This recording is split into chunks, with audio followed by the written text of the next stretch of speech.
प्यारे भाइयों बहनों, प्रभु यीशु मसीह के सामर्थी नाम में जय मसीह की आप सबको। परमेश्वर के क्रोध के 7वें कटोरे के विषय में आज हम लोग बाइबल स्टडी करेंगे। पिछले समय में हमने बहुत सी बातों का अध्ययन किया, परमेश्वर की 7 मोहरों का, फिर 7 तुरहियों का, और इसके बाद अब हम जो अध्ययन करने जा रहे हैं, हमने 6 परमेश्वर के क्रोध के कटोरे उंडेल दिए गए, उसका विवरण। और इसके बाद आज 7वां, मैंने आपसे वायदा किया था मैं हर बुधवार को शाम को 7 बजे से बाइबल स्टडी के लिए ऑनलाइन होता हूं और लाइव प्रोग्राम आता है। और मैं शुक्र करता हूं परमेश्वर पिता का कि आपके मन में वो काम करते हैं और आप बड़ी संख्या में बाइबल स्टडी करते हैं, क्योंकि आपके अंदर वचन की प्यास है। जितने लोग मेरे साथ आज जुड़ रहे हैं और जितने भविष्य में भी जुड़ेंगे, आप सबका मैं बहुत बहुत स्वागत करता हूं। और इन रहस्यों को, इन बातों को, इन गूढ़ बातों को जानना बेहद जरूरी है कि हम मसीही लोग जानें कि परमेश्वर के वचन में क्या लिखा है। और आइए, बस हम ज्यादा देर नहीं करेंगे। मैं आप सबका एक बार फिर से बहुत ही शुक्रगुजार हूं कि आप लोग मेरे साथ जुड़े हुए हैं। इस समय अंजू रॉबिन्सन लांबा, जय मसीह की, मीना सिंह, जय प्रभु यीशु मसीह की, और बहुत से लोग और हमारे साथ जुड़े हुए हैं। आप सबका मैं स्वागत करता हूं। और आगे आप लोग को मैं बीच बीच में आपके नाम भी बताता जाऊंगा, वेलकम करता जाऊंगा। जितने लोग मेरे साथ जुड़ रहे हैं, वेलकम। परमेश्वर के वचन का अध्ययन हम लोग करने जा रहे हैं। बाइबल ले लीजिए अपनी अपनी और इसमें निकाल लीजिए रेवलेशन चैप्टर 16, प्रकाशित वाक्य, और उसका 16वां अध्याय। इसको आप ले लीजिए और इसके बाद इसको खोल लीजिए और हम लोग यहां पर अब हम बाइबल स्टडी करेंगे। मैं आपको रिकॉल करा रहा हूं, रिमाइंड करा रहा हूं थोड़ा सा। मैं इसको पढ़ूंगा, खुद ही आपके सामने क्लियर हो जाएगा।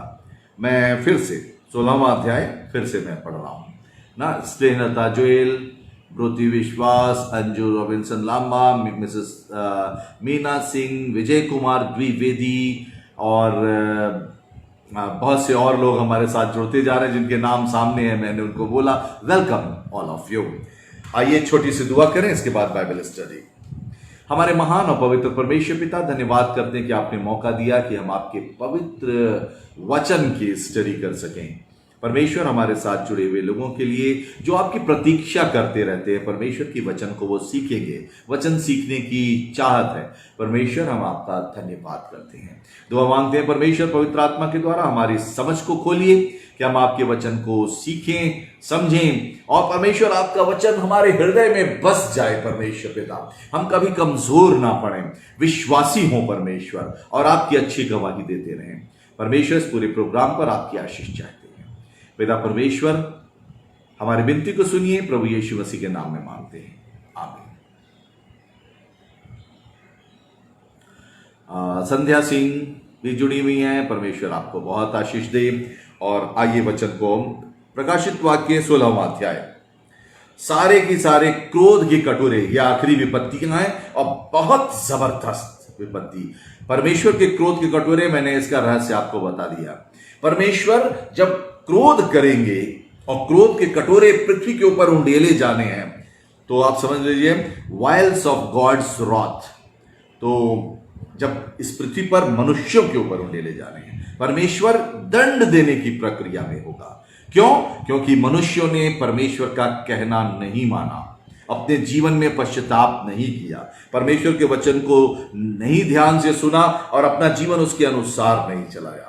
तो वो न्यायी परमेश्वर है, वो न्याय करेगा। और यहां पर लिखा हुआ है वो बहुत भयानक दंड होगा। 7 वर्ष का महाक्लेश का समय होगा, और उससे बचने का एक ही मार्ग है, वो लोग जो प्रभु यीशु मसीह के साथ चलते रहते हैं। अगर वो प्रभु यीशु मसीह के साथ सच्चाई से चल रहे हैं, तो जब रैप्चर होगा तो विश्वासी उठा लिए जाएंगे, और इसके बाद जो लोग दिखावे वाले विश्वासी हैं वो इस पृथ्वी पर रह जाएंगे और उन्हें कठिन दौर का सामना करना पड़ेगा। और उसकी शुरुआत की जो अलामत है वो बाइबल में बता दी गई है पहले से। ये बता दिया गया कि कठिन समय आएंगे अंतिम दिनों में, और कठिन समय अब शुरुआत होती जा रही है। वो सारे चिन्ह पूरे हो रहे हैं और ऐसा लगता है कि रैप्चर बहुत नजदीक है। हमें और आपको तैयार होना है। नींद से जाग उठने का समय अब आ पहुंचा है, तो हम लोग अपने आप को तैयार करें। और 16वां अध्याय पहला पद, फिर मैंने मंदिर में से किसी को ऊंचे शब्द से उन सातों स्वर्गदूतों से ये कहते हुए सुना, जाओ परमेश्वर के प्रकोप के सातों कटोरों को पृथ्वी पे उंडेल दो। स्वर्ग में निर्णय किया जा रहा है, परमेश्वर अपनी सभा में निर्णय कर रहा है। और इसके बाद वो कह रहा है, जाओ पृथ्वी पर जाकर उंडेल दो क्रोध के कटोरे।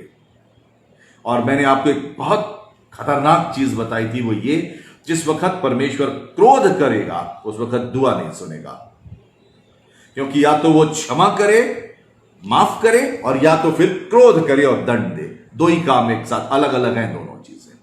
तो ये दंड देने का समय है। इस समय प्रार्थना नहीं, प्रार्थना अभी सुनेगा।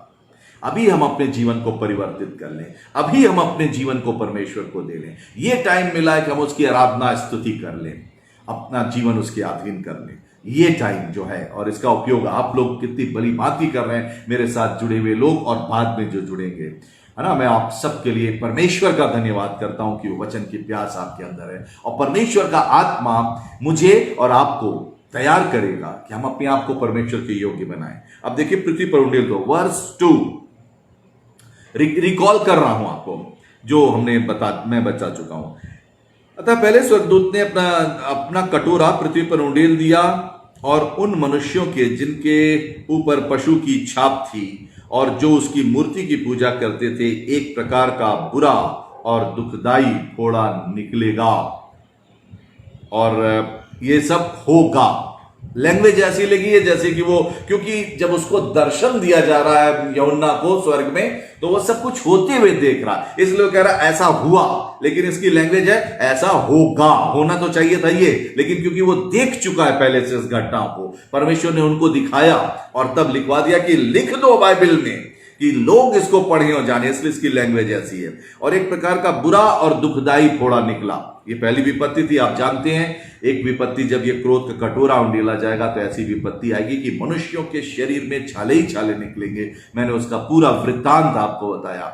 और मनुष्य कपड़े पहन के भी नहीं रह पाएगा, क्योंकि फोड़े चिपकेंगे, वो ठीक नहीं होंगे, लाइलाज होगा। और हर एक ऐसे मनुष्यों पर होगा जो परमेश्वर से दूर रहे, अलग रहे, जिन्होंने उस 666 की मोहर अपने हाथों में ले लिया, माथे में ले ली, और परमेश्वर का इनकार किया उनको।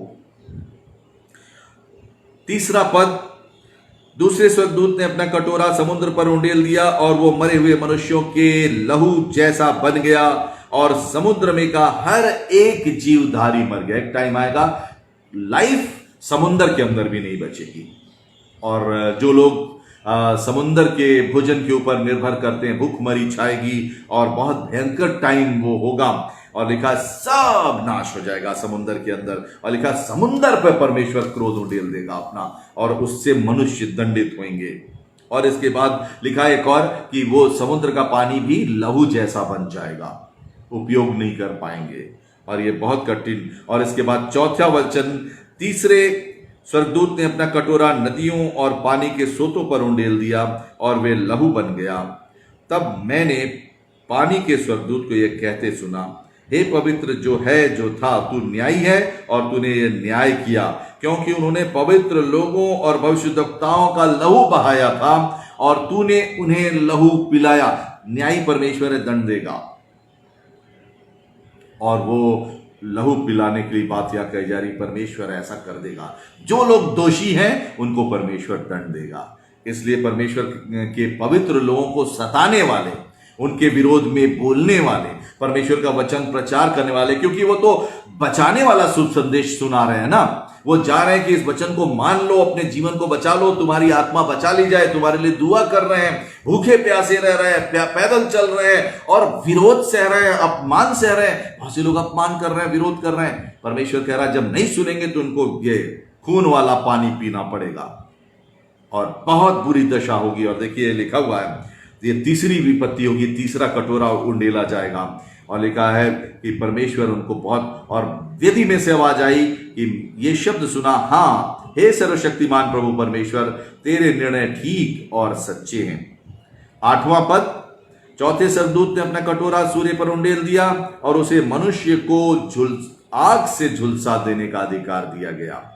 अब जब चौथी विपत्ति आएगी तो मैंने आपको बता दिया था, सूरज की तपिश तब अचानक से बढ़ेगी। ये बीच में घटेगी, बढ़ेगी कई बार, एक बार एकदम ठंडा हो जाएगा, अब एक बार ये गर्म होने का, ये बहुत गर्म, तपिश बढ़ जाएगी। और लिखा है तपन से मनुष्य झुलस जाएंगे, कोई चीज काम नहीं आएगी, मनुष्य की युक्ति।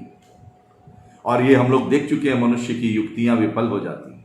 कैसे अभी कोरोना वायरस को उसमें हमने देखा, बड़ा बड़ा ज्ञान, बड़ी बड़ी पहुंच सब रह जाती, और ऐसे परमेश्वर के दंड के आगे रह जाएगा सब कुछ और कोई काम नहीं आएगा। लिखा है मनुष्य बड़ी तपन से झुलस गए, क्योंकि उसने देख लिया, पहले से उसको दिखाया गया। और क्या लिखा है, और परमेश्वर के नाम की इन विपत्तियों पर जिसको अधिकार है निंदा की, पर उसकी महिमा करने के लिए मन न फिरा। एक बात होगी, मनुष्य अपना मन कठोर करे रहेंगे और वो अपना मन नहीं फिराएंगे, ये एकदम क्लियर इसमें लिखा हुआ है।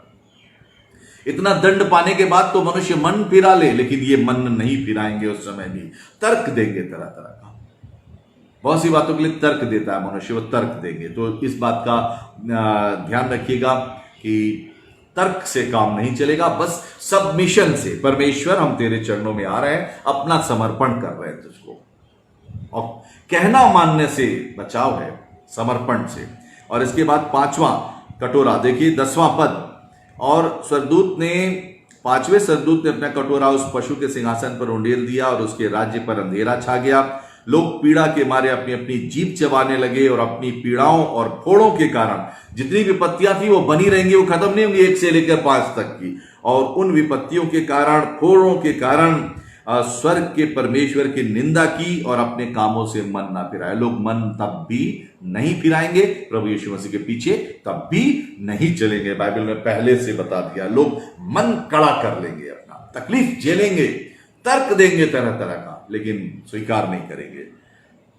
12वां पद, 6वें स्वर्गदूत ने अपना कटोरा महानदी फरात पर उंडेल दिया और उसका पानी सूख गया। हमने आपको बताया था कि ये यूफ्रेटिस रिवर जो है ये सूख जाएगी, और इसके बारे में पूरा डिटेल दिया था, पूरा रिपीट नहीं करूंगा, पढ़ रहा हूं खाली मैं। और पूर्व दिशा के राजाओं के लिए मार्ग तैयार हो जाए। फिर मैंने उस अजगर के मुंह से और उस पशु के मुंह से और उस झूठे भविष्यद्वक्ता के मुंह से 3 अशुद्ध आत्माओं को मेढकों के रूप में निकलते देखा। ये चिन्ह दिखाने वाली दुष्ट आत्माएं हैं जो सारे संसार के राजाओं के पास निकलकर इसलिए जाती हैं कि उन्हें सर्वशक्तिमान परमेश्वर के उस बड़े दिन की लड़ाई के लिए इकट्ठा करें। देख, मैं चोर के समान आता हूं, धन्य वो है जो जागता रहता है और अपने वस्त्र की चौकसी करता है कि नंगा ना फिरे और लोग उसका नंगापन ना देखें। और उन्होंने उनको उस जगह इकट्ठा किया जो इब्रानी में हर मिगदोन कहलाता है, अरमगेडन। और मैंने आपको बताया था कि यरूशलेम के पास 2 किलोमीटर दूर एक चारों तरफ पहाड़ है, कई किलोमीटर तक, और बीच में मैदान है। उस मैदान में ये पूरे वर्ल्ड की सेनाएं इकट्ठा होंगी इस्राएल के विरोध में, और अटैक करने के लिए, नष्ट करने के लिए परमेश्वर के लोगों के इस्राएल की तरफ वो सब चीजें चली जाएंगी, युद्ध वगैरह सब कुछ वहां पर होगा। और परमेश्वर जो है ये उस चीज को बता रहे हैं कि सेकंड कमिंग जो है ऑन अर्थ, सेकंड कमिंग के 2 पार्ट हैं। एक पार्ट है रैप्चर, प्रभु यीशु मसीह हवा में आए, वापस चले जाएंगे सबको लेकर के। और दूसरा है जब 7 साल का ये महाक्लेश बीत जाएगा, तब प्रभु यीशु मसीह इस धरती पे पांव रखेंगे। तो ये उसका विवरण आपके सामने मैंने पढ़ा। अब आइए 7वां कटोरा, जिसके बारे में आज मैंने लिखा भी था नोटिस पर भी, और इसके बारे में हम लोग जाने कि 7वां कटोरा उंडेला जाएगा तो क्या क्या होगा। इस समय मिसेस आशा जॉन जुड़ी हुई हैं, वेलकम। शैला लायल जुड़ी हुई हैं, वेलकम। मिसेस लेरिस मसीह जुड़ी हुई हैं, वेलकम आपका, और प्रभु यीशु मसीह के नाम में आपको सलाम कबूल हो। आइए हम लोग आगे बढ़ें। 7वां कटोरा, अब यहां से स्टडी हम लोग शुरू कर रहे हैं। प्रकाशित वाक्य 16वां अध्याय 17वां पद। सातवें स्वर्गदूत ने अपना कटोरा हवा पर उंडेल दिया। समुद्र पर उंडेला गया था एक कटोरा नदियों पर और पानी के स्रोत पर उंडेल दिया गया था, एक कटोरा फरात रिवर पर उंडेल दिया गया था। अब ये सातवें स्वर्गदूत का जो विवरण है, ये कटोरा हवा पे उंडेला जाएगा। इस पृथ्वी के आब और हवा, एटमॉस्फियर जो है इसका, उसके ऊपर उंडेल दिया जाएगा। और देखिए तब क्या होगा, हवा पर उंडेल दिया, एयर के ऊपर। और मंदिर के सिंहासन से बड़ा शब्द हुआ, हो चुका। फिर बिजलियां चमकी और शब्द और गर्जन हुए और एक ऐसा बड़ा भूकंप आया कि जब से मनुष्य की उत्पत्ति पृथ्वी पर हुई तब से ऐसा बड़ा भूकंप कभी नहीं आया था। ऐसा भयंकर भूकंप होगा। अभी ऐसा भूकंप नहीं हुआ। बिगेस्ट अर्थक्वेक कई और होंगे जो हमने आपको बताया। जब सील्स तोड़ी जाएंगी तब भी होगा, जब तुरहियां फूकी जाएंगी तब भी भूकंप होंगे, लेकिन ये वाला भूकंप बहुत जबरदस्त होगा। इसके लिए देखिए एकदम क्लियर लिखा है कि इतना बड़ा भूकंप कभी नहीं। हवा पे उंडेला जाएगा कटोरा, लेकिन भूकंप देखिए लिखा है 18वां पद। फिर बिजलियां चमकी और शब्द और गर्जन हुए और एक ऐसा बड़ा भूकंप आया कि जब से मनुष्य की उत्पत्ति पृथ्वी पर हुई है तब से ऐसा बड़ा भूकंप कभी ना आया था। एक चीज ध्यान में आ रही है, वो भी मैं आपके साथ शेयर करूंगा, जो छठवीं विपत्ति से संबंधित है और इसको शेयर करना जरूरी है। तो मैं थोड़ा सा आपका ध्यान फिर से पीछे की ओर ले जाना चाहता हूं, जो छठवीं विपत्ति थी। और इसमें देखिए यहां पे लिखा हुआ है उन झूठ बोलने वाली दुष्ट आत्माओं के विषय में। 12वां पद, थोड़ा सा बैक आइए सब लोग और देखिए 12वां पद, रेवलेशन चैप्टर 16 वर्स 12। छठवें स्वर्गदूत ने अपना कटोरा महानदी फरात पर उंडेल दिया और उसका पानी सूख गया। पूर्व की दिशा के राजाओं के लिए मार्ग बन गया। वो हाईवे बन रहा है, अभी आप लोग जान रहे हैं, बन रहा है।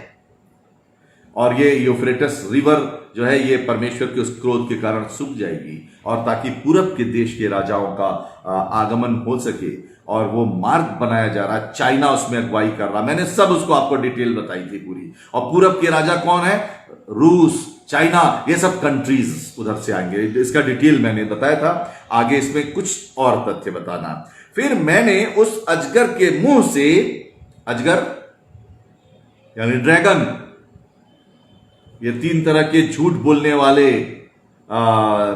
दुष्ट आत्माएं होंगी। और देखिए कैसे यहां लिखा, उस अजगर के मुंह से और उस पशु के मुंह से, जिसके समय में लोग मोहर लगवाने लगेंगे अपने हाथों में, माथों में। क्यों? क्योंकि उसके बिना खाने को नहीं मिलेगा, बिजनेस नहीं कर पाएंगे, और वो समय आ जाएगा कि कोई भी लेन देन नहीं होगा, कैश बंद हो जाएगा इस दुनिया में, और ये सब मनुष्य अपना उपाय निकालेगा। उस समय का विवरण है, ये सब हो जाएगा। और दुनिया उधरी की ओर जा रही है, आप देख रहे हैं, कैश घटाया जा रहा है, डिजिटल पेमेंट बढ़ाया जा रहा है, दुनिया अपने आप जा रही, क्योंकि बाइबल में लिखा हुआ है ऐसा। ऐसा होगा तो हो रहा है। और हमारे पास सच्चा कलाम है परमेश्वर का। इस कलाम को पढ़िए, पहले खुद स्ट्रांग हो, विश्वासी बने, और फिर दूसरे लोगों को भी बताएं कि लोग भी सजग हों। कम से कम जो हमारे मित्र हैं, हमारे फ्रेंड्स हैं, उनका उद्धार तो हो, लोग जाने, उद्धार हो जाए। इसलिए जरूरी की वचन पर ध्यान लगाएं। और देखिए यहां पर ये लिखा है क्या, 13वां पद से फिर पढ़ा। फिर मैंने उस अजगर के मुंह से, पशु के मुंह से और झूठे भविष्य, फॉल्स प्रॉफिट बहुत आ जाएंगे, फॉल्स प्रॉफिट के मुंह से 3 अशुद्ध आत्माओं को मेढकों के रूप में, मेढक का बहुत अच्छा मैंने विवरण आपको बता दिया था। ये अब 14वां पद, इसी पे ध्यान ला रहा हूं। और देखिए क्या है, ये चिन्ह दिखाने वाली दुष्ट आत्माएं हैं। जब 6वां कटोरा उंडेला जाएगा, युद्ध का समय हो जाएगा, सब लोग और पूरब देश के राजा वो इस्राएल की तरफ जाएंगे कि वहां पर परमेश्वर की उस प्रजा को दंड दें। इस्राएल के विरोध में वर्ल्ड हो जाएगा पूरा। ये बहुत खतरनाक है। पूरे लोग, अधिकतर दुनिया के लोग इस्राएल के विरोध में लड़ने जाएंगे। और ये हर मिगदोन नाम की जगह पे सेना इकट्ठी होगी, 20 करोड़ लोग होंगे और सेनाएं होंगी, लेकिन इस युद्ध को परमेश्वर लड़ेगा। और लिखा हुआ प्रभु यीशु मसीह जो उतरेगा वो, और जब वो लड़ेगा तो ये वचन में लिखा हुआ है साफ कि वो पूरी सेनाएं अपने आप आपस में ही लड़के सत्यानाश हो जाएंगे, सब हार जाएंगे। अपने आप ही नष्ट हो जाएंगे सब। उस समय भी एक भूकंप होगा बहुत बड़ा, और परमेश्वर दंड देगा, वो मैं आपको बता चुका हूं। और ये जो है, मैं आपका 14वें वचन पर ध्यान ले जाना चाहता हूं, 14th वर्ष पर। ये चिन्ह दिखाने वाली दुष्ट आत्माएं हैं, इसके ऊपर ध्यान लाना चाहता हूं। एक सवाल है आपसे, एक सवाल रख रहा हूं, आप मसीही क्यों हैं? क्यों मसीही हैं? आप प्रभु यीशु मसीह पे विश्वास क्यों लाए हैं? अपना अपना जवाब सोचिए, क्यों लाए? और ये बहुत जबरदस्त क्वेश्चन है। कुछ लोग प्रभु यीशु मसीह के पीछे इसलिए चलते हैं कि उन्होंने प्रभु यीशु मसीह को चमत्कार करने वाला परमेश्वर माना, आश्चर्य कर्म। कुछ लोग प्रभु यीशु मसीह के पीछे इसलिए चलते हैं कि चंगाई मिलेगी। ये सब गलत रास्ते हैं जो मैं बता रहा हूं आपको। केवल चंगाई मिलेगी इसलिए यीशु मसीह को फॉलो कर रहे हैं, तो गलत कर रहे हैं। चंगाई पाने के लिए, हे प्रभु अभी तकलीफ में, चंगाई कर दे, कोई बीमारी आ गई, चंगाई कर दे, बस तेरे पीछे चलेंगे। चंगे हो गए तो फिर भूल गए। जब चंगे थे तब भी अच्छे थे, तब भी प्रभु को भूले हुए थे। बीमारी आई, लगे रोने और गिड़गिड़ाने, खौफ आ गया, अरे कहीं हमारी मौत ना हो जाए, हम डर ना जाए, परेशान हो जाओ। इसके बाद और दुआ मांगने लगे, और प्रभु के पास क्यों आ गए? चंगाई चाहिए, और चंगाई मिल गई। कुछ दिन में फिर टाइम कम, और फिर टाइम नहीं, फिर यीशु के लिए टाइम ही नहीं है, और इसके बाद फिर सांसारिक हो गए। अगर चंगाई पाने केवल देखिए मैं जो कह रहा हूं, केवल चंगाई पाने प्रभु यीशु मसीह के पास आते हैं, तो गलत मार्ग पकड़ा हुआ हमने, गलत तरीके से, एक्चुअली गलत तरीके से हम प्रभु के पीछे चल रहे हैं। समझ रहे हैं? चंगाई पाने के लिए नहीं। देखिए मैं बताऊंगा यीशु के पीछे क्यों चले। बहुत से लोग क्यों चलते हैं प्रभु यीशु मसीह के पीछे? इसलिए चलते हैं कि क्रिश्चियन परिवार में पैदा हो गए। करें क्या? जन्म हुआ क्रिश्चियन परिवार, मां बाप मसीही थे, बड़े हो गए, कुछ ज्ञान नहीं, बस मां बाप को देखा, कभी कभी चर्च चले जाते हैं, कोई प्रेयर मीटिंग में चले गए, या थोड़ा ज्ञान बढ़ा भी तो चलो भाई हमें कोई खराब ना समझे, इसलिए कभी कभी चर्च चले जाओ। चर्च के रजिस्टर में नाम होना चाहिए, 5-10 रुपया दे दो और नाम रहेगा अपना उस चर्च रजिस्टर में, जो बहुत से लोग करते हैं। लेकिन बहुत से लोग तो टाइप देते हैं वास्तव में। जो लोग सच में अपना टाइप देते हैं, अपने अपने विश्वास के अनुसार है ना, यीशु ने कहा जब तेरे विश्वास के अनुसार तेरे साथ हो, तो कैसा करते हैं। बहुत से लोग अगर काम चलाओ काम करते हैं, ठीक है। बहुत से लोग कई चर्चेस में मेंबर, इस चर्च में भी, उस चर्च में भी, उस चर्च में भी, कहीं स्थिर नहीं। यीशु तो एक ही जगह मिलेगा, जैसा यहां मिलेगा वैसे वहां मिलेगा, एक जैसा है प्रभु यीशु मसीह। बहुत से लोग यहां भी मेंबर, वहां भी मेंबर, वहां भी मेंबर, सब जगह मेंबर। चालाक है क्या? बहुत ज्यादा अंदर से अपने आप को चालाक समझते। क्यों फॉलो करते हैं? या मसीह परिवार में पैदा हो गया, भाई करना है, ईसाई है भाई, मसीह है, करना है। इसलिए अगर आप चलते मसीह के पीछे, भाई गीत गाना पड़ेगा, प्रेयर करना सीख लो भाई, नहीं तो कहेंगे पता नहीं कैसे हैं। देखिए सब बातें लगने वाली बातें। इस समय जो मैं कह रहा हूं ये ना चुभ जाएगी तीर की तरह से, लेकिन ठीक है, परमेश्वर का वचन दो धारी तलवार है, काट देता है, गुदे गुदे को अलग करता है, वो हमको आईना दिखाता है। इसलिए ये कड़े वचन है, मैं आपके साथ शेयर कर रहा हूं। दिल में चुभ जाएंगे, आपको लगेगा पादरी साहब बहुत खराब बोल रहे हैं, कड़ी बात बोल रहे हैं, लेकिन ये कड़ी बातें हैं। क्यों फॉलो करते हैं प्रभु यीशु मसीह को? चंगाई पाने के लिए केवल, मैंने आपके सामने रखा, चमत्कार पाने के लिए केवल, मसीह परिवार में एक्सीडेंटली पैदा हो गए इसलिए, बहुत से लोग जॉब पाने के लिए प्रभु यीशु को ग्रहण करते हैं। भाई अच्छे से रहो, जॉब के समय नौकरी चाहिए होगी तो भाई नौकरी मिल जाए, है ना, और कोई स्कूल में मसीह नौकरी मिल जाएगी, इसलिए बहुत से लोग घर बनाने को मिल जाएगा, जमीन मिल जाएगी, भाई मेंबरशिप बनी रहे, यहां भी मेंबर है, वहां भी मेंबर है, इधर भी है। चालाकी। अब ये समय आ गया, जो मनुष्य चालाकी करेगा, अब आ रहा है समय, परमेश्वर जानता है किस लिए मसीही है, हर चीज जानता है परमेश्वर, हम क्या कर रहे हैं। और इस चीज को जानना होगा। बहुत घर मिल जाए, शादी हो जाए, जमीन मिल जाए, बहुत सी चीज मैंने आपको बताया, इतनी मिलेगी इतना घेर लेंगे, करते बहुत से लोग। आप बहुत से मिशन कंपाउंड्स में देखिए, जो कभी मिली भी थोड़ी सी जमीन तो उसको घेरते घेरते इतना बड़ा कर लिया। लालच है ना, तो क्या ऑनेस्ट है? ऑनेस्टी नहीं है। और परमेश्वर के न्याय आसन के सामने खड़े होना है। कर क्या रहे हैं? कर क्या रहे हैं? आत्मा के प्रति क्यों मसीही हैं? यह ट्रुथ है। और एक दिन जजमेंट का सामना करना है। जकई की तरह से काश की हो जाए। परमेश्वर जिसका 1 गुना लिया है 4 गुना लौटा देंगे। परमेश्वर, कहीं मेरे अंदर दोष ना हो कोई। ऐसे ही लोग उठाए जाएंगे रैप्चर में। चालाकी है, दूसरे को मूर्ख बना रहे, तो हम परमेश्वर को मूर्ख नहीं बना सकते। We can not fool God. इंसान को धोखा दे सकते हैं, क्या है। और बहुत वो है। और इसमें क्यों, मैंने एक सवाल रखा, आप क्यों मसीही हैं? एक उदाहरण मैं देना चाहता हूं। देखिए होना क्या चाहिए, इसका जवाब भी उसमें निकालिए मेरे साथ। मत्ती रचित सुसमाचार, मैथ्यू चैप्टर 9 वर्स 1 to 8। इसको मैं पढ़ूंगा आपके सामने।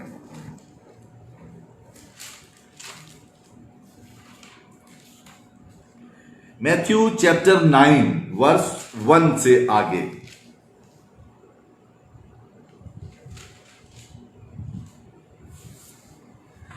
फिर वो नाव पर चढ़कर पार गया और अपने नगर में आया, और देखो कई लोग लकवा के एक रोगी को खाट पर, पैरालाइटिक मैन है, उसको लेके प्रभु यीशु मसीह के पास आ रहे हैं। ठीक है। और ये चारपाई पे रख के लाए। यीशु ने उनका विश्वास देखकर, हीलिंग, चंगाई यीशु मसीह से मिलेगी, लेकर के आए एक पैरालाइटिक मैन। यीशु ने उसका विश्वास देखकर उस लकवे के रोगी से कहा, हे पुत्र, ढाढ़स बांध, तेरे पाप क्षमा हुए। इस पर कई शास्त्रियों ने सोचा, ये तो परमेश्वर की निंदा करता है। यीशु ने उनके मन की बातें जानकर कहा, तुम लोग अपने अपने मन में बुरा विचार क्यों कर रहे हो? सहज क्या है, ये कहना कि तेरे पाप क्षमा हुए, या ये कहना कि उठ और चल फिर? परंतु इसलिए कि तुम जान लो कि मनुष्य के पुत्र को पृथ्वी पर पाप क्षमा करने का अधिकार है। उस लकवे के रोगी से कहा, प्रभु यीशु मसीह ने कहा, उठ, अपनी खाट उठा और अपने घर चला जा। वो उठकर अपने घर चला गया। लोग ये देखकर डर गए और परमेश्वर की महिमा करने लगे, जिसने मनुष्यों को ऐसा अधिकार दिया है। अब जानते हैं, इसमें गहराई में उतरिए, देखिए क्या बात है। प्रभु यीशु मसीह क्या बता रहे हैं? प्रभु यीशु मसीह के पास आए चंगाई पाने के लिए। आपने बहुत बार इसको पढ़ा होगा, सुना होगा, लेकिन इसमें गूढ़ रहस्य देखिए क्या है।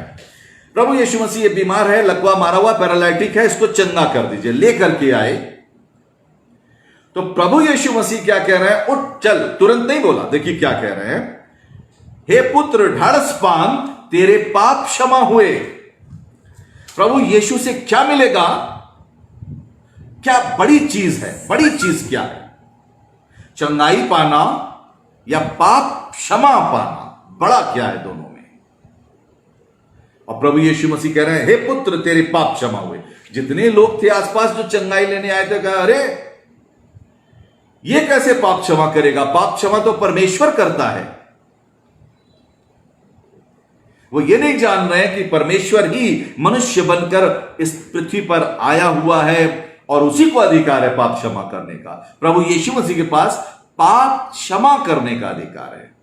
हम और आप पापी हैं, मैं भी पापी मनुष्य हूं। पाप क्षमा मिलने के लिए क्या करेंगे? अगर गुनाहों की माफी चाहिए, अगर हम यीशु के पास जाते गुनाहों की माफी के लिए, यीशु मसीह इस चीज को बता रहे हैं, यह बड़ा है, चंगाई से बड़ा। देखिए चौथा पद, यीशु ने उनके मन की बातें जानकर कहा, तुम लोग अपने अपने मन में बुरा विचार क्यों कर रहे हो? सहज क्या है, आसान क्या है? यह कहना कि तेरे पाप क्षमा हुए, या यह कहना कि उठ और चल फिर? मैं तो अभी चाहूं ऐसे कह दूंगा, उठ और चल फिर, चलने लगेगा। लेकिन कठिन काम क्या है? Who will forgive since? यह बड़ी बात है। खाली एक है और वो है प्रभु यीशु मसीह, जो पापों की क्षमा दे सकता है, जो निष्कलंक रहा, जो निर्दोष रहा, जो निष्पाप रहा, जो दम पवित्र रहा, जिसकी ओर शैतान ऐसे उंगली करके नहीं बोल सका यू आर सिनर, नहीं बोल पाया। प्रभु यीशु ने कभी झूठ नहीं बोला अपने मुंह से। प्रभु यीशु मसीह ने कभी किसी की निंदा नहीं की। उसके मुंह से अनुग्रह और आशीष की बातें निकलती थी। वो प्रभु यीशु, और वो इस बात को कह रहे सहज किया है। मेरे लिए आसान है कह देना मैं चंगा कर दूं, लेकिन पाप क्षमा नहीं पाओगे तो, इसलिए पाप क्षमा पाना ज्यादा बड़ी चीज है। और आगे फिर तब देखिए क्या कह रहे हैं, परंतु इसलिए कि तुम जान लो, छठवां पद, इसलिए कि तुम जान लो, यू मस्ट नो। और क्या कह रहे हैं? मनुष्य के पुत्र को पृथ्वी पर पाप क्षमा करने का अधिकार है। Son of man has power and authority to forgive sins. You must know this. हमारे गुनाहों की माफी कहां मिलेगी? यीशु के पास। इसलिए I am follower of Christ. केवल चंगाई पाने अगर आ गए तो राइट कंप्लीट नहीं है। वो चंगाई पाएंगे फिर भूल जाएंगे, फिर कोई रोग लगेगा बाद में, क्योंकि रोग तो लगते रहेंगे बार बार। यहां तक कि जो लोग जीवित किए गए वो बाद में फिर मर गए। इसको ध्यान से जानना होगा। चंगाई पाने, शादी विवाह हो जाने, घर बना लेने, नौकरी पाने, जमीन पाने, प्रॉपर्टी बना लेने, किसी कारण से भी अगर प्रभु को फॉलो करते हैं तो हम गलत मानसिकता है हमारी। फॉलो करना है यीशु मसीह से मुझे पवित्रता मिलेगी, पापों की क्षमा मिलेगी, उद्धार मिलेगी, forgiveness of since and salvation.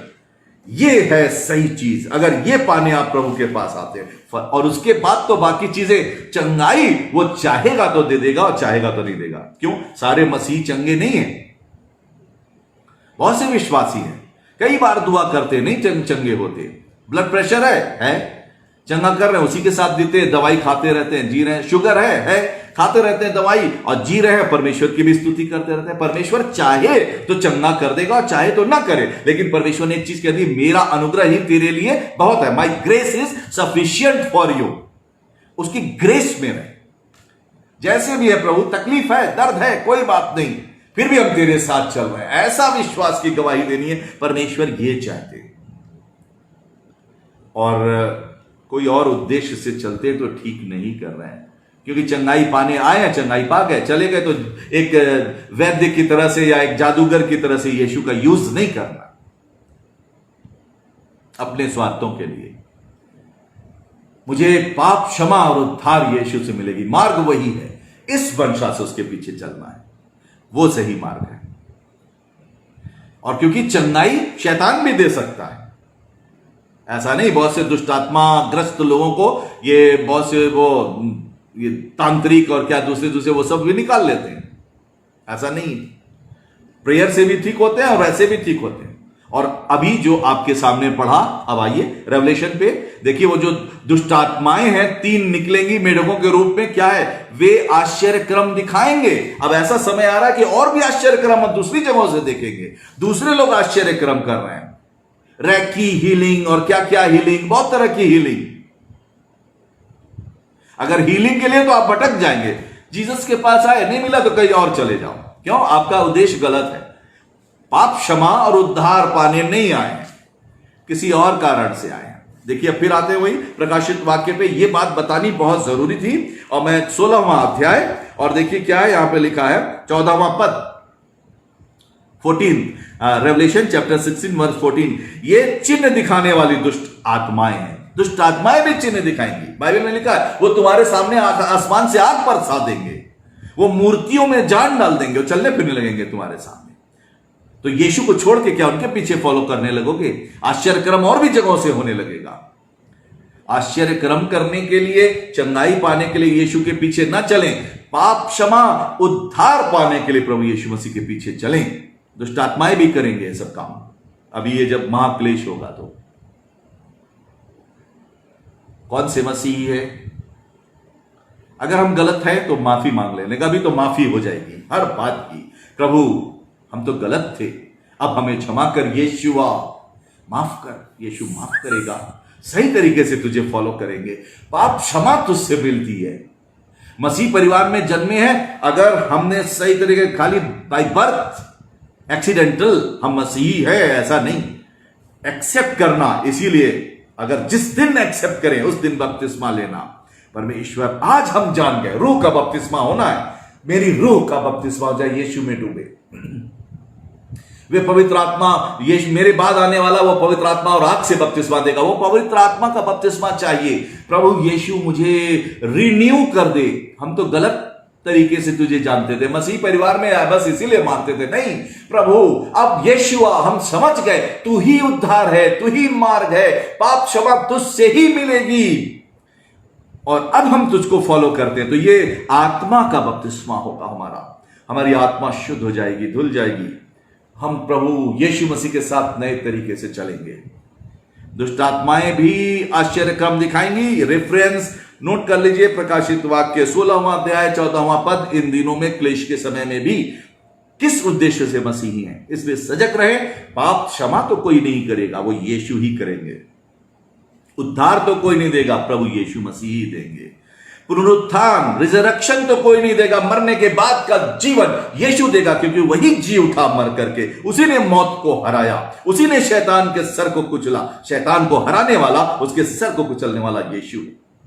और वो अंतिम जब ये सब हो जाएगा महाक्लेश, उसके बाद आपको मालूम है जब जजमेंट होगा, व्हाइट थ्रोन जजमेंट, परमेश्वर शैतान और उसके दूतों को भी आग और गंधक की झील में हमेशा के लिए डाला जाएगा। They will be put into lake of fire, उसमें डाल दिए जाएंगे। और उसके फॉलोअर्स भी, जो लोग फॉलो करेंगे, आग और गंधक की झील में डाल दिए जाएंगे, जहां रोना और दांतों का पीसना होगा।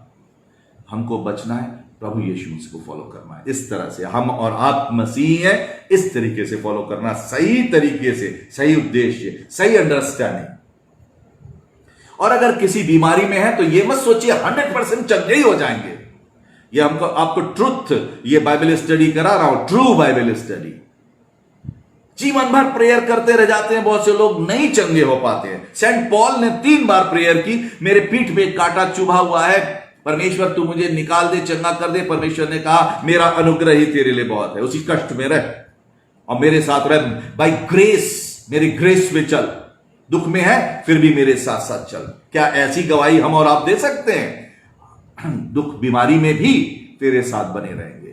शिफा मिली तो ठीक, नहीं मिली तो कोई बात नहीं, लेकिन हम जानते हैं शिफा भी तू दे सकता है, जीवन भी तू बचा सकता है। वो हमारे विश्वास के अनुसार और अपने अनुग्रह से, वो चाहे तो चंगा कर देगा, वो बचा लेगा। तो ये इस चीज को हमको जानना जरूरी है। अब आइए आगे, ये जो मैंने आपको 7वें कटोरे के बारे में बताया, हवा पे उंडेला गया और हवा पे उंडेलने के बाद पृथ्वी पर क्या होगा? फिर बिजलियां चमकी, शब्द और गर्जन हुए और एक ऐसा बड़ा भूकंप आया, जब से मनुष्य की उत्पत्ति पृथ्वी पर हुई है तब से ऐसा बड़ा भूकंप कभी ना आया था। इस भूकंप की बात आप सुनिए, अर्थक्वेक है, बहुत बड़ा भूकंप है। इसके बारे में लिखा, and there were voices and thunders and lightnings and there was a great earthquake such as was not since men were upon the earth, so mighty and so great earthquake. और इतना बड़ा भूकंप होगा, देखिए क्या लिखा उसके लिए, वर्स 19, इससे उस बड़े नगर के 3 टुकड़े हो गए और जाति जाति के नगर गिर पड़े और बड़े बेबीलोन का स्मरण परमेश्वर के यहां हुआ कि वो अपने क्रोध की जलजलाहट की मदिरा उसे पिलाए। ये बड़ा बेबीलोन क्या है? एंटी क्राइस्ट, परमेश्वर का विरोध करने वाली सामर्थ जितनी भी हैं। और एक जगह मैं पढ़ रहा था, वहां पे कहा गया रोम को बोला गया, रोम जो जगह है उसको। और उसमें किसी ने कहा कि ये जो रोम है, यहां से मसीहियों के लिए एक नई बाइबल का आगाज किया जाएगा, ये किसी को हर्ट कर सकता है, बहुत से मसीह हमारे खास करके रोमन कैथोलिक विश्वास वालों को। लेकिन ये बता रहा हूं जानकारी के लिए, अपनी तरफ से नहीं कर रहा हूं, कहीं से मुझे जानकारी मिली, इसको सुनिएगा, एनालिसिस कीजिएगा। नफरत करना और वो चीज उसके लिए नहीं। और उसमें बताया गया कि एक नई तरीके की बाइबल होगी जिसमें सब धर्मों का मिश्रण होगा, ये बनाया जाएगा और इस तरह का होगा कि सब लोग अच्छे से चले। इस बाइबल को कहने लगेंगे दिस इज ओल्ड बाइबल, इसको नहीं, अब एक नई बाइबल की जरूरत है, रोम से निकलेगी आज्ञा। तो वो तो परमेश्वर के अगेंस्ट चला जाएगा। अगर ऐसा हुआ तो परमेश्वर के अगेंस्ट चला जाएगा। बाइबल बदल देना, बाइबल में लिखा जो बदलेगा उसके ऊपर दंड पड़ेगा। एक लफ्ज भी किसी ने जोड़ा या घटाया तो उसको दंड मिलेगा। लिखा है ना बाइबल में, आपने पढ़ा होगा, देखिए यहां पर लिखा हुआ है, मैं बता भी दूंगा, प्रकाशित वाक्य में ही लिखा है बाइबल में। इसीलिए लोग इतना डरते हैं, इसमें कोई त्रुटि नहीं है, कोई मिलावट नहीं होती। देखिए क्या लिखा है, रेवलेशन चैप्टर 22 चैप्टर 22 और वर्स 18 से मैं पढ़ रहा हूं। मैं हर एक को जो इस पुस्तक की भविष्यवाणी की बातें सुनता है गवाही देता हूं, यदि कोई मनुष्य इन बातों में कुछ बढ़ाए तो परमेश्वर उन विपत्तियों को जो इस पुस्तक में लिखी हैं उस पर बढ़ाएगा, और यदि कोई इस भविष्यवाणी की पुस्तक की बातों में से कुछ निकाल डाले तो परमेश्वर उस जीवन के वृक्ष और पवित्र नगर में से जिसका वर्णन इस पुस्तक में है उसका भाग निकाल देगा। जो बाइबल में टेम्परिंग करेगा वो नरक की आग में जाएगा। इसीलिए बाइबल में टेम्परिंग नहीं हुई। बहुत से लोग कहते हैं लेकिन परमेश्वर कमजोर नहीं है, वो अपने वचन की रक्षा करना जानता है। इसमें टेम्परिंग नहीं होने दिया परमेश्वर ने। वैसा ही शुद्ध और विशुद्ध ये वचन, पवित्र वचन, वैसा का वैसे ही रहा और है और रहेगा। लेकिन बहुत से मनुष्य कर सकते हैं, अपनी प्रकार की एक नई बाइबल छाप लो, उसमें अपने प्रकार के शब्दों को डाल दो, अपने प्रकार के कुछ और बातें कर दो, तो ऐसे लोग नरक की आग में डाले जाएंगे। बाइबल में लिखा है टेम्परिंग ना करना, बहुत सजग रहना। तो इस बात को भी ध्यान में रखना होगा और ऐसा समय आएगा। तो इसके विवरण में जो ये लोग कहते हैं वो बड़े नगर की बात है, वो बड़ा बेबीलोन कहते हैं, रोमन साम्राज्य को बोल रहे हैं वो, और रोम जो है वहां से। और इसको और स्टडी करनी होगी, इसको आपको समझना होगा क्या है, दुआ करके पढ़ना होगा। मैं आपको हर्ट नहीं करना चाहता, खुद जानना पड़ेगा। कहीं हमको समझौता, अगर समझौते वाली शिक्षा दी जाने लगे तो हमको सजग हो जाना पड़ेगा। ओ माय गॉड, नहीं, समझौता नहीं करेंगे हम।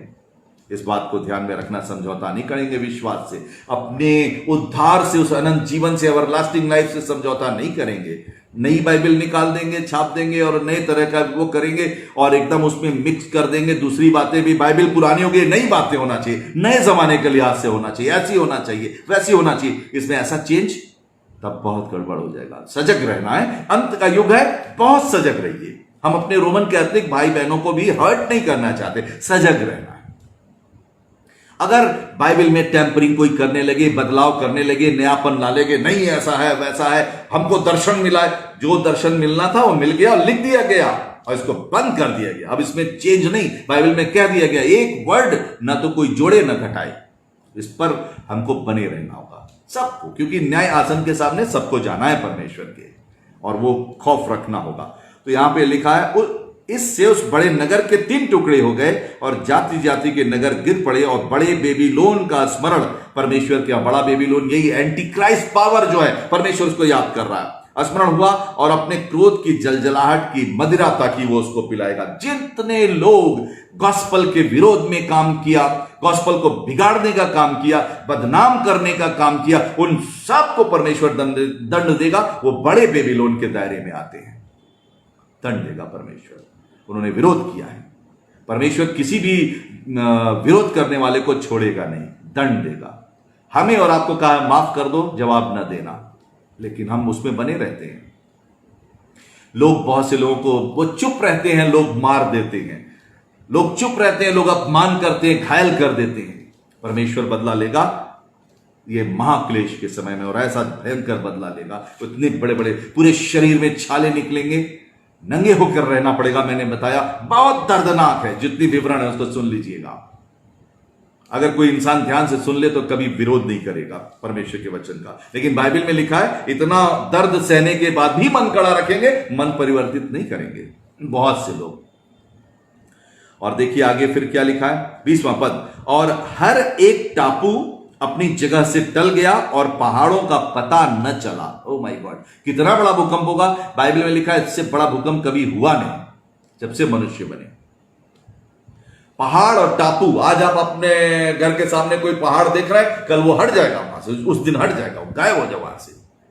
हर चीजें, पहाड़ और टापू हट जाएंगे। कहीं आप मल्टी स्टोरीड बिल्डिंग्स देख रहे हैं, गायब, मैदान हो गया वहां, धराशायी। परमेश्वर जब दंड देगा तो इंसान को सर छुपाने की जगह नहीं मिलेगी। इसका यह मतलब है पहाड़ और टापू टल गए अपनी जगह से। सोचिए, समुद्र में जो टापू दिखाई दे रहा, आइलैंड जिसको बोलते हैं, वो कहीं और चला गया, गायब हो गया। जहां नहीं वहां पहाड़ निकल आया। ऐसे उथल पुथल हो जाएगी, मनुष्य को सर छुपाने की जगह नहीं मिलेगी। हमने और आपने जो आशियाना बनाया हुआ है वो नष्ट हो सकता है। सही तरीके से चलना, बहुत जबरदस्त जलजलाहट है परमेश्वर की। ये क्रोध, घर गिर जाएंगे। अभी तो हम लोग हॉरिजॉन्टल पहले बढ़ते थे ना, अब वर्टिकल बढ़ रहा है मनुष्य। ओ 50-50 स्टोरी की बिल्डिंग्स, अब बहुत ऊंची ऊंची, एक से ऊंचा एक, सब धराशायी कर देगा। परमेश्वर वचन में लिखा है जब वो दंड देगा तो उसके सामने कोई ठहर नहीं पाएगा। और हर एक टापू अपनी जगह से टल गया, पहाड़ों का पता न चला। बाइबल में लिखा है, मैं आपको बता रहा हूं, अपनी ओर से नहीं बोल रहा हूं। कोई ये ना सोचिएगा कि मैं अपनी ओर से बोल रहा हूं। बाइबल में लिखा है, रेवलेशन चैप्टर 16 वर्स 19, 20, ये सब मैं पढ़ रहा हूं। परमेश्वर के 7वां क्रोध की कटोरी को जब परमेश्वर उंडेलेगा हवा के ऊपर, तो ये विपत्तियां होंगी। बाइबल में बताया गया, मैं बाइबल स्टडी में इसी चीज का ज्ञान आपको दे रहा हूं। 20वां पद, और हर एक टापू अपनी जगह से टल गया, पहाड़ों का पता न चला। सोचिए, घर ना होगा तो क्या करेंगे? खुले आसमान के नीचे। और देखिए जब खुले आसमान हो जाएगा, छत गायब। अब देखिए आगे क्या है, 21वां पद, और आकाश से मनुष्यों पर मन भर के ओले गिरे।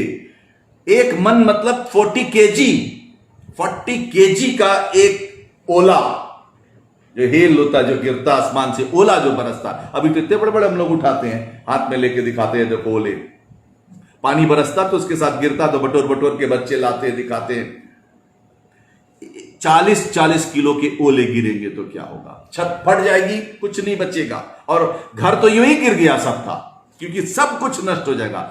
मनुष्यों के ऊपर गिरेगा, निशाना लगा लगा कर सताया था, मसीहियों को विरोध किया था, वचन का, यीशु मसीह का अपमान किया था, नहीं सुना। मसीह परिवार में पैदा हुए थे, फिर भी मसीही नहीं रहे, कायदे से दुआ बंदगी नहीं की, नहीं डरते थे परमेश्वर से, उसकी आज्ञा नहीं मानते थे, मनमाना जीवन जिए, सबको बुरा बोलते थे, निशाना लगा लगा कर। ये देखिए, मैं बाइबल में लिखा है एकदम साफ, और आकाश से मनुष्यों पर, पहाड़ पर, टापू पर, खुली जगहों पर नहीं, मनुष्यों पर, क्योंकि उन्होंने परमेश्वर के लोगों का विरोध किया, सताया, अपमान किया। उन पर जो लोग परमेश्वर के वचन के विरोध में काम करते हैं, उनके ऊपर लिखा, मनुष्यों पर मन भर के ओले गिरे। और इसलिए कि यह विपत्ति बहुत भारी थी, लोगों ने ओलों की विपत्ति के कारण परमेश्वर की निंदा की, फिर भी मन नहीं फिराएंगे। बहुत मौत ही मौत होगी। और इतना बड़ा ओला एक के ऊपर गिरेगा, तुरंत गिरते ही खत्म। सोचिए, परिवार टूट जाएंगे, चिन्ह भिन्न हो जाएंगे, आंखों के सामने परिवार का कोई कोई लोग। उस समय अभी सही तरीके से चलने का समय है, परमेश्वर से डर के चलने का समय है। खुदावंद हमें माफ कर, तेरे अनुसार चलें, पवित्र जीवन जिए, किसी को ना सताएं, परमेश्वर के वचन का विरोध किसी तरीके से ना करें, उसके वचन को सुन के उसके भय में रहें। नहीं तो ये दंड ऐसे भयानक हैं, इसका विवरण करते हैं तो देखिए लगता है घर छत कुछ भी नहीं रहेगी, सब ढह जाएगा जिस पर हम कमेंट करते हैं, पल भर में यूं। जब पहाड़ अपनी जगह से टल जाएंगे, गायब हो जाएंगे, टापू टल जाएंगे, तो ये वर्टिकल जो बड़े बड़े सिटीज बनाए घमंड करते हैं हम, कुछ नहीं रहेगा, सब निस्त नाबूद कर देगा परमेश्वर। परमेश्वर के पावर के आगे मनुष्य का पावर आज भी नहीं चलता है। आग, हवा, पानी, भूकंप, ओले, ये सब परमेश्वर के हथियार हैं। कोई चीज टिकेगा नहीं इसके सामने, और उसके पावर के आगे कुछ टिकता नहीं। ये है 7वीं विपत्ति, जो क्रोध का कटोरा है, उसके बारे में आपको बताया। इस पर हमको बने रहना है। परमेश्वर हम लोग को बुद्धि ज्ञान दे। अगले बुधवार को फिर मैं आपके बीच में इस वचन को शेयर करूंगा, और भी कोई टॉपिक होगा मैं उस पर लिख दूंगा। प्रेयर रिक्वेस्ट आप लिख सकते हैं। आज एक प्रेयर रिक्वेस्ट हमारे पास आई, एक मिस्टर पैट्रिक डैनियल करके एक व्यक्ति हैं झांसी में, और उनको तकलीफ हुई, स्ट्रोक हुआ है, हॉस्पिटल में भर्ती है, उनके लिए दुआ करने के लिए आया है। तो प्यारे भाइयों बहनों, हम सब मिलकर उनके लिए दुआ करेंगे कि मिस्टर पैट्रिक डैनियल को परमेश्वर चंगाई बख्शे। और हम तो प्रार्थना मांग देंगे, चंगाई देना भी मैंने आपको ज्ञान दिया, केवल परमेश्वर के हाथ में। अगर वो चाहेंगे तो उन्हें चंगा कर देंगे, और नहीं चाहेंगे तो उस दुख में भी रहकर उनको परमेश्वर को धन्यवाद देना होगा। मेरा अनुग्रह ही तेरे लिए बहुत। उनके जीवन की रक्षा के लिए दुआ मांगे, और आइए हम प्रार्थना करेंगे, विनती करेंगे, केवल उन्हीं के लिए नहीं परंतु साथ में हर परिवार के लिए। आजकल विपत्ति फैली हुई कोरोना वायरस के रूप में, इसके अलावा और भी बीमारियां, तकलीफें, किसी का बिजनेस खराब हो गया है, इनकम खत्म हो गई है, और किसी तरह से कोई प्रॉब्लम है, लोग बिछुड़ गए, कोई भी बात है, हर दुख तकलीफ के लिए उस परमेश्वर से। और सबसे बड़ी बात, प्रेयर में क्या मांगना चाहिए, आज आपने सीख लिया क्या मांगना चाहिए। प्रेयर में हमें मांगना चाहिए, परमेश्वर मेरे पापों को क्षमा कर दे। चंगाई से बड़ा है गुनाह की माफी पा जाना। उसके लिए मेरा उद्धार हो, अपने जीवन की पुस्तक में मेरा नाम लिख ले। तकलीफ में रहूं फिर भी, लेकिन परमेश्वर तेरे साथ रहूं। आइए दुआ करेंगे। प्यारे प्रभु परमेश्वर, हम आपका धन्यवाद करते हैं आपके वचन के लिए। हमारे श्रोता जितने लोग सुन रहे हैं, मुझको भी और हमारे श्रोताओं को भी परमेश्वर अपने पंखों की आड़ में रखिए। दुआ मांगते हैं परमेश्वर, हम आपसे उद्धार प्राप्त करें, पापों की क्षमा प्राप्त करें, उस अनंत जीवन को प्राप्त करें जो इस मृत्यु के बाद आप हमेशा हमेशा की जिंदगी देने वाले हैं। पिता परमेश्वर, हम सबके गुनाहों को माफ कीजिए। परमेश्वर, हम अपना जीवन आपको देते हैं। हम बुराई से दूर रहें, हम लालच में और सांसारिक आकर्षण में पड़कर आपसे दूर ना होने पाए। प्रभु परमेश्वर, जितने लोग सुन रहे हैं, हर एक के परिवार पर, हर एक के जीवन पर, हर एक के बच्चों पर, हर एक के बुजुर्गों पर, हर स्त्री पुरुष पर आपकी आशीष का हाथ हो। हम सब सुरक्षित रहें परमेश्वर। हमारी प्रार्थना, हमारे गुनाह माफ हो, जीवन की पुस्तक में हमारे नाम हो। और इसके अलावा अगर हमारे बीच में कोई बीमार है तो उसको चंगा करिए परमेश्वर पिता, क्योंकि तकलीफ और बीमारियों में हमारा मन घबरा जाता है, और हम मनुष्य हैं परमेश्वर, और आप चंगा कर सकते हैं। परमेश्वर अनुग्रह कीजिए, चंगाई बख्शिए।